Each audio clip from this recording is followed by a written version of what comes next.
Comment basically हमारे पास वो code होता है जो यूज़र अपनी समझाने के लिए लिखता हो। उसमें हमारे पास दो टाइप हैं, एक को बोलते हैं सिंगल लाइन कमेंट और दूसरे को बोलते हैं मल्टी लाइन कमेंट। तो ये जो कोड हमारे पास है, फॉर एग्जांपल इधर मैं लिख लूँ कि हमारे पास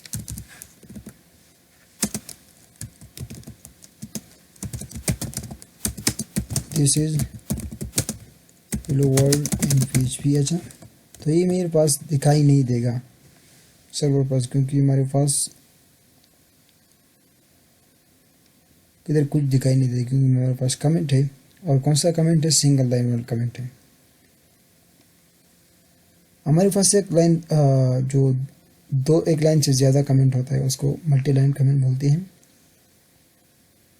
फॉर एग्जांपल अगर एक कमेंट में ज़्यादा हो जाए, मैं इसको बोलता हूँ इस तरह कुछ लिख ले दूँ और उसको मैं कमेंट में ज़्यादा कर लूँ, और या सिंपली इस तरह कर दूँ कि बजाय इसके कि मैं इस तरह लिखूँ कि मैं इस तरह लिख लूँगा कि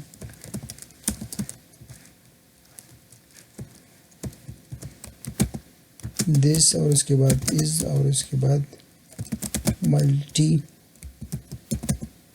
लाइन, और उसके बाद कमेंट्स। अच्छा, तो इसको मैं इस तरह लिखूँगा कि पावर स्लैश और उसके बाद स्टार लगाएंगे,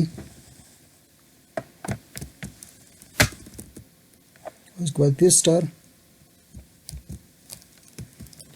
इस तरह हमारे पास ये जो मल्टी लाइन कमेंट बन जाएगा।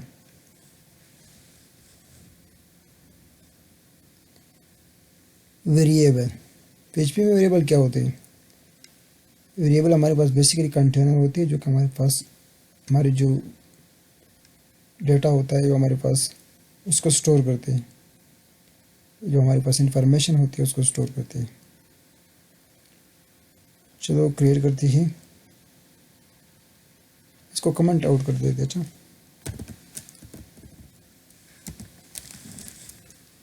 और पेज में हम जब वेरिएबल क्रिएट करते हैं तो डॉलर साइन के साथ करते हैं,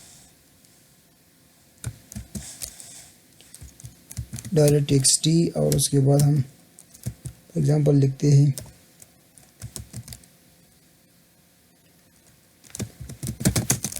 ये हमारे पास टेक्स्ट है, तो टेक्स्ट को हम कोट्स में बंद करते हैं।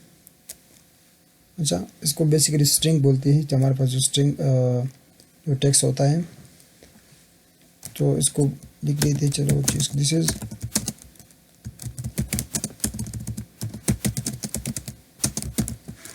PHP। अच्छा, और इसको फिर एको कर लेंगे। एको का मतलब ये कि हम स्क्रीन पर इसको दिखा देंगे।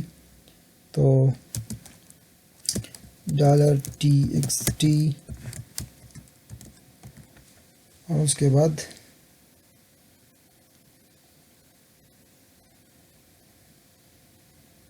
तो ये हमारे पास इसका ये जो वैल्यू हमारे पास है, ये टेक्स्ट हमारे पास है, जो स्ट्रिंग हमारे पास है, ये हमारे पास स्टोर है txt में। अच्छा, अब बात ये कि हमारे पास बहुत सारी वेरिएबल होती है, एक स्कोप होती है। स्कोप में हम लेटर बात करेंगे, तो हमारे पास फ्लोट हो गई, हमारे पास इंटीजर टाइप हो गया।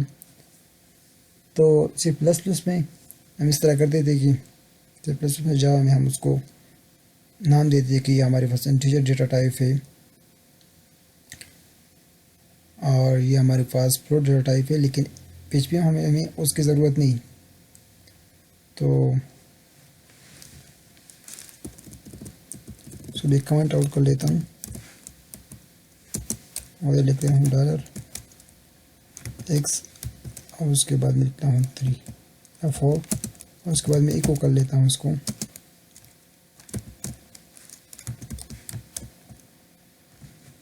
तो हमारे पास ये 4 जो है ये वो हमारे पास इधर दिखाई देता है। अच्छा, मैं इसको कमेंट आउट कर लेता हूँ या इसको दूर कर लेता हूँ।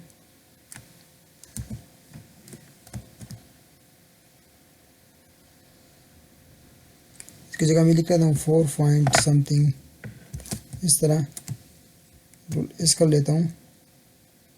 इसको मैं सिंपली रिफ्रेश करता तो ये हमारे पास फ्लोटिंग का जो नंबर है हमारे पास इस तरह आ गया। अच्छा, तो ये हमारे पास वेरिएबल आ गई। अब आती है एक और प्रिंट की तरफ। ये हमने एको किया था, अगर सिंपली हम इसको प्रिंट भी कर दें तो ये हमारे पास उस तरह काम करेगा जिस तरह हमारे पास एको करता था। देख सकते हैं कि इसमें कुछ मसला नहीं आ रहा है, लेकिन डेवलपर एको को प्रिंट करते बजाय कि हम प्रिंट को लिखी तो प्रिंट हमारे पास एज कम्पेयर टू एको जो है वो स्लोअर है, तो इसलिए प्रिंट को ज़्यादातर यूज़ नहीं करते। डेटा हमारे पास, इसमें हमारे पास बहुत सारे स्ट्रिंग है, स्ट्रिंग मैंने आपको बता दिया, इंटीजर है, इंटीजर इसमें फाइंड नहीं होता, फ्लोटिंग हमारे पास फाइंड होता है, बूलियन हमारे पास ट्रू और फॉल्स होते हैं, एरेज ऑब्जेक्ट्स इनको हमने बाद में डिटेल में पढ़ेंगे। तो स्ट्रिंग्स हमारे पास हो गई, उसके बाद हम ऑपरेटर की तरफ आएंगे। बेसिकली कांस्टेंट हमारे पास वो नंबर जो हमारे पास चेंज नहीं होता, तो उसको मैं छोड़ लेता हूँ।